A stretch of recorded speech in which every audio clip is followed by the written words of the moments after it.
Hi guys, Jonathan Chown here with JChownGolf at Crondon Park Golf Club in Essex, and today we're talking about the two biggest myths I continually hear about with golf. This will be people on the driving range when I'm teaching. You can hear them in the other bays talking and giving their friends advice, and they are doing the classic myths that you always hear. You probably already know them. There's plenty of videos out on YouTube out there, but we're going to talk about them again and we're going to put our little spin on it. So let's get into these myths, guys, because you really don't want to be listening to this. If your playing partner tells you to do this, do not listen, do the opposite. So please make sure, before we get into that, guys, please make sure you like that video. It helps my channel out a ton, and hit that subscribe button. If you want nice, easy to understand golf instruction, JChownGolf is your place to get it. So hit that subscribe button, you won't be disappointed. So, myths. The first myth, so we're only going to get into two here, there's loads, but these are the two most common ones. Right, you probably already know, most likely, what I'm going to say. There is a tiny element of truth in this, but not the way people are saying it. And that is when someone, let's say you're down there with your mate, you hit a bad shot, you thin it slightly, and what they're going to say to you as soon as you thin it? Hit that one again, but keep your head down. Awful advice, because then you're going to be getting over the shot and you're going to be having no rotation. Your head's going to be looking down towards the ground. You're going to hit the ball extremely weak. You're going to hit the ball bad. Even though you finished your swing with your head down like that, your friend is still going to say, hit that again, you've lifted your head. Awful. You took your eye off the ball before you hit it. It's terrible advice, because really, let's say they're taking the eye off the ball part, guys. What element is that going to even affect the golf shot? If I just move and swivel my head, how is that going to affect me to hit a bad shot? If anything, it's going to encourage upper body rotation. Because if I'm taking my eye off the ball and I'm swinging that club coming down, look how it's opening up my chest. It's really making it so I'm hitting a nice shot with my rotation. This is a drill a lot of tour players do to get more rotation of their chest going through the ball. Let me hit one here where you can physically see I'm taking my eye off the ball, and look what happens. I hit a good shot. So that's the thing.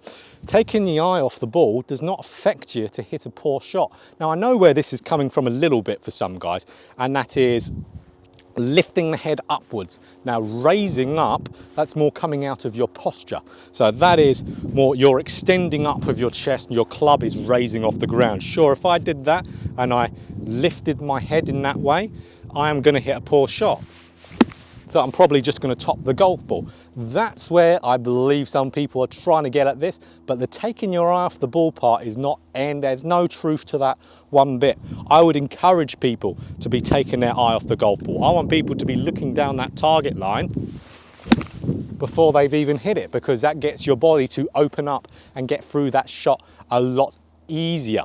Now, for sure, we don't want to be coming out of our posture. There's a lot of reasons to why that can happen, but taking your eye off the golf ball, guys, will not make a single difference, bad difference to your golf swing. It'll actually probably improve a lot of you from continuing to get rotation. So eye off the ball is fine. Don't listen to your friend when you do that. When they do, ask about it. Say, why is that bad?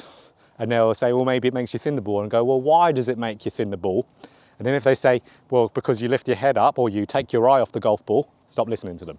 If you raise your body up, sure, if you extend up, yes, that will raise the club off the ground, but doing that will not raise the club up off the ground. So the first one, guys, don't listen to that. That's rubbish. So the next one out there. Now, there is somewhat of truth in this, but most of it is completely untrue. Now, we know this by the best players in the world, and that is the old saying, if I can get this ball out of the tray, your left arm at the top of the backswing, it being straight. A lot of people want to keep that so straight that they're almost hyperextending their arm where it's going the other way. And a lot of golfers don't really understand what the influence of having a straight left arm does. Just when someone hits a poor golf shot, they'll again go, you need to keep your left arm straighter. Again, they will have no idea why that helps, but for some reason with golf, a lot of people feel like they're qualified to give advice when they don't know what they're talking about, when it's a really complicated movement that us coaches do a lot of studying to really understand properly. Obviously, your 25 handicap Dave down the driving range isn't going to know what he's talking about. So, a straight left arm. I mean, a straight left arm, if people are extremely trying to straight it, where it's hyperextending and they're trying to keep that through the ball, that can cause low point issues. So when you really have an extremely straight arm out there, I see a lot of people having to really dive their club down into the ground, because they're almost hyperextending their arm to where even if they're shifting and moving correctly, the club's going to be entering the ground properly. Usually what a lot of guys do when they do this is they don't hinge their wrists correctly as well, so they almost have one dead straight arm going back there. Because what we can see with guys out on tour, I mean, if we talk about someone like Jordan Spieth or even, you know, Lee Westwood, two former #1 players in the world, they get up to their top of the backswing, and what does their left arm look like? Slightly bent.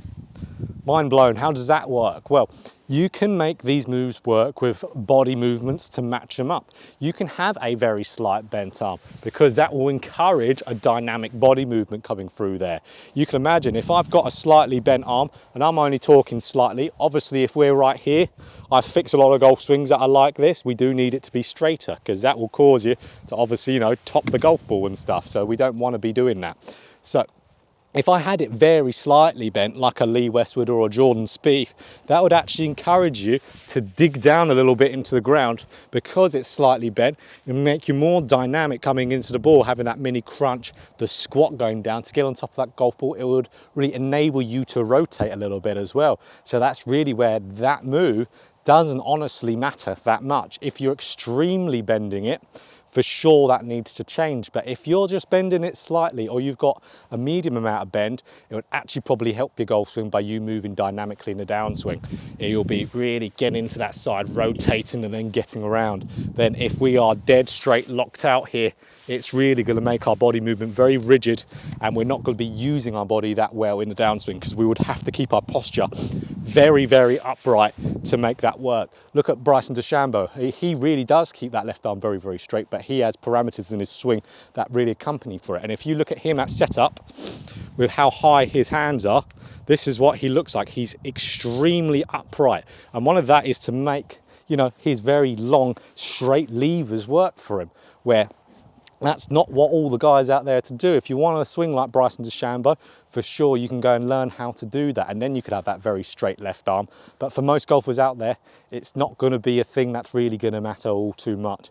I'd see more golfers being hurt from an overly straight left arm than hurt from a slightly bent one. So that, guys, you really don't have to worry about one bit. So we can see there two little things that are missing there that have no real basis on a golfer hitting inconsistent golf shots. If you're hitting the golf shots inconsistently, I would more look at what your club face is doing, what your body movement is doing in the backswing, and what you are like at the top of the backswing. I would look at those things before you look at, you know, whether you're coming out your posture, you're moving your head, because a lot of that, especially the coming out your posture part, happens because of other movements in the golf swing. So make sure that those things are in place, because if they're not, then you might get your friend to be telling you this awful advice, and we don't want that out there. So ignore these two little myths. Just, if someone says it, just don't listen to them. You need to have the knowledge out there to really make sure that no one tells you and gives you weird advice, because like I said, loads of people give very strange advice at golf. A lot of people who haven't been playing that long or aren't that good think they're experts, and they're not. So make sure you have the knowledge in there so you can call them out on when they're being silly. So guys, those two myths there. Make sure, well, now you understand it a little bit, make sure you hit that like button. It really helps my channel out a ton, and hit that subscribe button as well if you want nice, easy to understand golf instruction out there. So if you're someone who takes their eye off the ball, you're fine. If you have your left arm slightly bent, you're fine. You're going to play better golf. Work on other things, don't focus on that.